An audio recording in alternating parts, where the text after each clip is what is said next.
Que la bénédiction de Dieu le Père, l'amour inconditionnel de Dieu le Fils et la puissante consolation de Dieu le Saint-Esprit soient avec vous et toute votre famille. En ce moment sacré, je vous invite à entrer dans ce sanctuaire de prière. Laissez derrière vous les préoccupations du monde et revêtez le manteau de paix que seul le Seigneur peut offrir.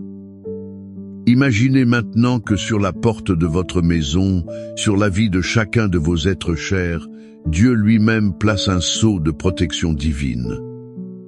C'est un signe que ce territoire, cette famille, lui appartient. Respirez profondément et sentez l'atmosphère changer, car nous sommes en présence du Roi des rois, le gardien d'Israël, celui qui veille sur votre maison. Maintenant, dans l'unité de la foi, levons-nous en esprit pour prendre possession de l'autorité qui nous a été donnée au nom de Jésus-Christ. Nous nous positionnons comme gardiens spirituels de nos foyers. Nous déclarons la guerre à toute puissance des ténèbres qui osent se lever contre nos familles. Au nom de Jésus, nous brisons et annulons toute flèche de discorde, toute parole de malédiction. Nous annulons aussi tout esprit de division qui a été lancé contre votre maison. Nous réprimandons l'esprit de rébellion qui tente d'empoisonner le cœur de nos enfants. Nous annulons tout décret de divorce, de séparation et de froideur émotionnelle que l'ennemi a écrit sur votre mariage. Nous réduisons au silence la voix de la misère, de la maladie et de la peur. Nous déclarons que l'Esprit de Christ est sur chaque membre de votre famille. Nous proclamons que le sang de Jésus est un mur de feu autour de votre foyer et qu'aucune arme forgée contre vous ne prospérera. Nous ordonnons à tout esprit malin désigné pour détruire votre héritage familial de reculer maintenant au nom de Jésus. Nous annulons les malédictions de lignée, les schémas d'échec, les cycles de dépendance et de douleur qui se sont transmis de génération en génération. Nous proclamons un temps nouveau, une nouvelle histoire, écrite par le doigt de Dieu, scellée par le sang de l'agneau. Votre famille n'est pas un champ de bataille, mais plutôt un jardin du Seigneur, un lieu de paix, d'unité et de prospérité. Famille bien-aimée, après nous être positionnés avec autorité, je vous invite à faire taire votre esprit. Prêtez l'oreille de votre cœur à la plus belle histoire d'amour familial jamais racontée. C'est une histoire qui révèle la profondeur du cœur de Dieu le Père pour chacun de nous, trouvée dans l'Évangile de Luc, chapitre 15.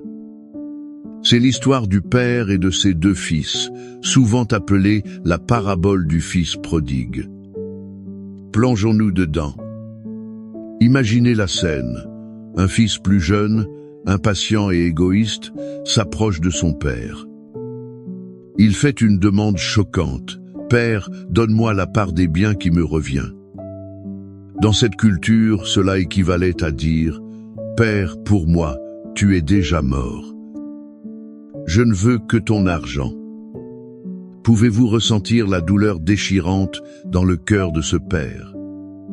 Malgré tout, avec une douleur silencieuse, il divise son héritage et en remet une partie à son fils. Il le laisse partir. Le véritable amour n'emprisonne pas. Le fils part pour une terre lointaine, et là, la Bible dit qu'il a gaspillé tout ce qu'il avait, vivant de manière dissolue. La fête est finie, l'argent a disparu, les amis se sont évaporés. Une grande famine survint dans ce pays, et il commença à connaître des besoins extrêmes, au point de désirer manger la nourriture que les porcs mangeaient. Lui, un fils aimé, se retrouva maintenant au lieu le plus bas, le plus sale et le plus humiliant qu'on puisse imaginer. Il ressentait une faim non seulement physique, mais une faim d'identité, de dignité, de foyer. C'est à ce moment-là, au fond du gouffre, que la Bible dit qu'il revint à lui-même. Il se rappela la maison de son père, où même les serviteurs avaient du pain en abondance, tandis que lui mourait de faim. Et il prit une décision. Je me lèverai et j'irai vers mon père. Le chemin du retour était long, un chemin de honte, d'incertitude. Il ne savait pas comment il serait reçu. Il prépara un discours de repentir, prévoyant de demander à être traité comme un simple serviteur. Mais l'histoire prend une tournure spectaculaire. Le texte dit « Et comme il était encore loin, son père le vit et fut ému de compassion. Il courut, se jeta à son cou et l'embrassa. » Pensez-y. Le père n'était pas les bras croisés, attendant des excuses. Il était sur la véranda, tous les jours, scrutant l'horizon, attendant, aspirant au retour de son fils. Ses yeux étaient des yeux d'espérance. Et quand il vit la silhouette familière, même sale et en haillons, il n'hésita pas.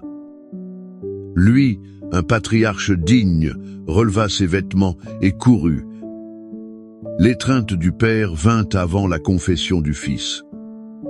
Le baiser du père fit taire le discours d'indignité. Le père ne dit pas « je te l'avais dit ». Il dit « apportez la meilleure robe, un anneau pour son doigt, des sandales pour ses pieds. Et tuez le veau gras, car ce mon fils était mort et il est revenu à la vie, il était perdu et il a été retrouvé. » Et ils commencèrent à se réjouir. De cette histoire puissante, nous tirons des leçons vitales pour votre famille aujourd'hui. La première est que l'amour de Dieu, le Père Céleste, pour vous et pour chaque membre de votre famille est inconditionnel et inlassable. Il n'abandonne personne. Peut-être êtes-vous un père ou une mère priant pour un enfant qui s'est égaré, qui a pris de mauvaises décisions. Il est dans une terre lointaine, ne perdez pas espoir.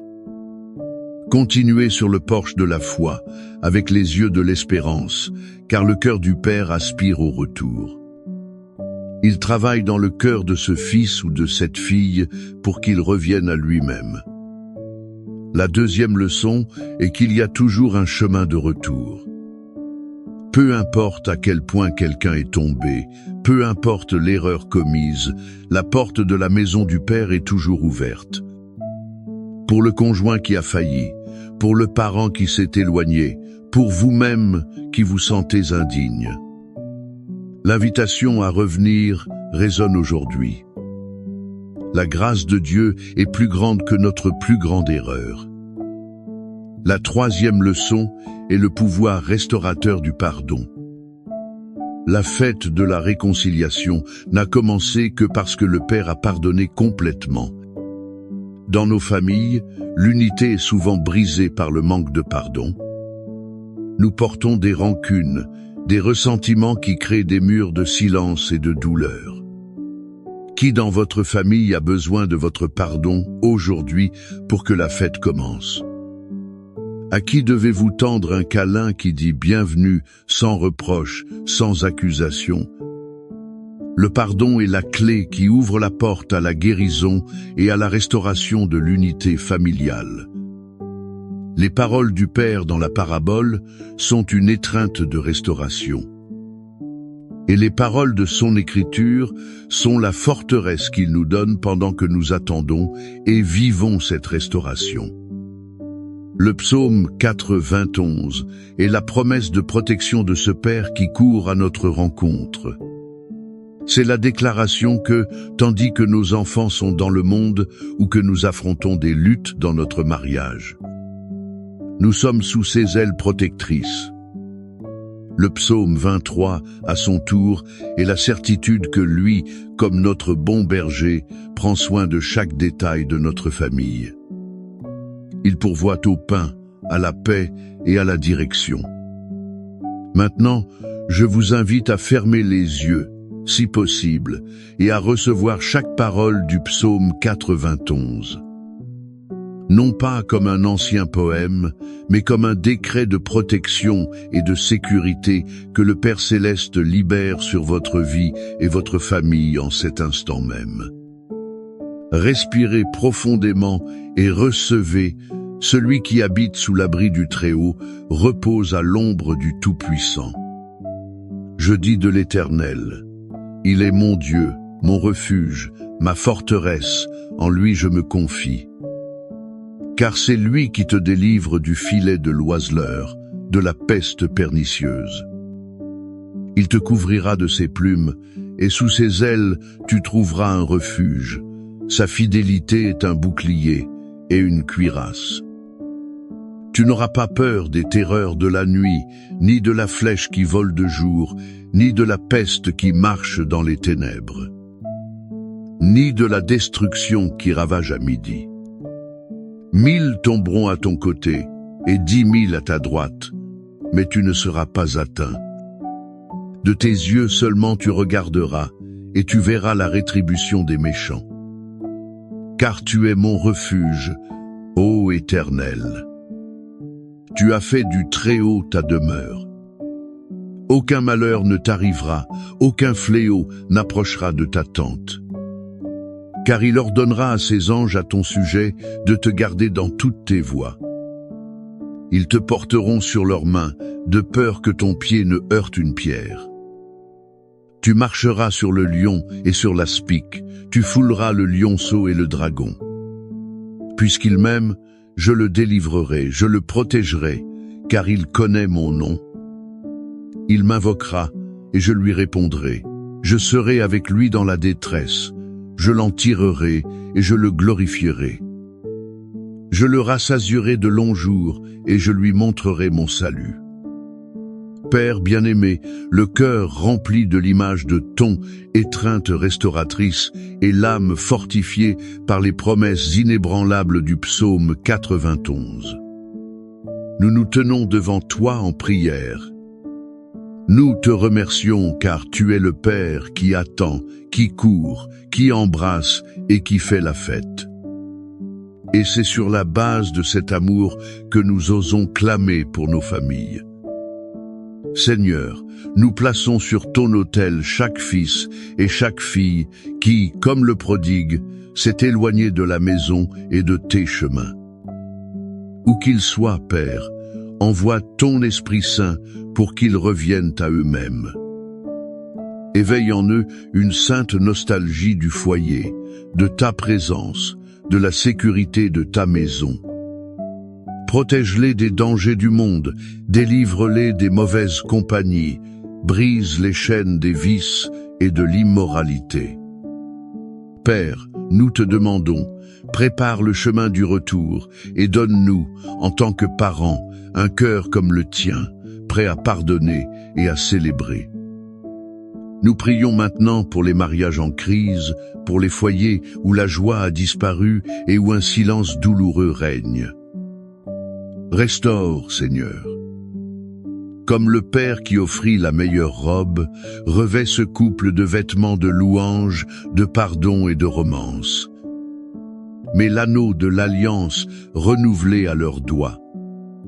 Chausse leurs pieds de la préparation de l'évangile de paix. Restaure la communication, le respect, l'unité et l'amour. Nous demandons la réconciliation entre parents et enfants, entre frères. Là où l'orgueil et le ressentiment du frère aîné de la parabole ont créé un abîme. Brise tout esprit de jugement, d'envie et de ressentiment. Répands ton baume de guérison sur les blessures familiales et unis les cœurs en un seul but. Et sur la base de la promesse de ton soin pastoral, comme nous le lisons dans le psaume 23, nous déclarons ta provision sur chaque foyer. Que le Seigneur soit le berger de notre maison et par conséquent, rien ne nous manquera. Le pain ne manquera pas à table, la santé ne manquera pas dans les corps, la paix ne manquera pas dans les émotions, la sagesse ne manquera pas dans les décisions. Guéris, Seigneur, toute maladie physique et émotionnelle. Touche les corps malades avec ton pouvoir restaurateur. Calme les esprits anxieux et les cœurs affligés. Remplace la peur par la foi, la tristesse par la joie de ta salvation. En ce moment de foi, je veux vous inviter à écrire dans les commentaires le nom de votre famille ou le nom de cet être cher qui a besoin d'un miracle de restauration. En faisant cela, vous les placez sur l'autel de Dieu, et nous, en tant que communauté, unirons notre foi pour votre cause. Que la certitude de l'amour du Père qui court à votre rencontre, la protection du Très-Haut qui est votre refuge, et la provision du bon berger qui ne laisse rien manquer, garde votre esprit, votre cœur et votre foyer. Allez en paix, marchez dans la foi, vivez dans l'espérance, sachant que vous et toute votre maison êtes sous la main puissante et aimante de Dieu. La fête de la restauration a déjà commencé dans le ciel pour vous. Amen.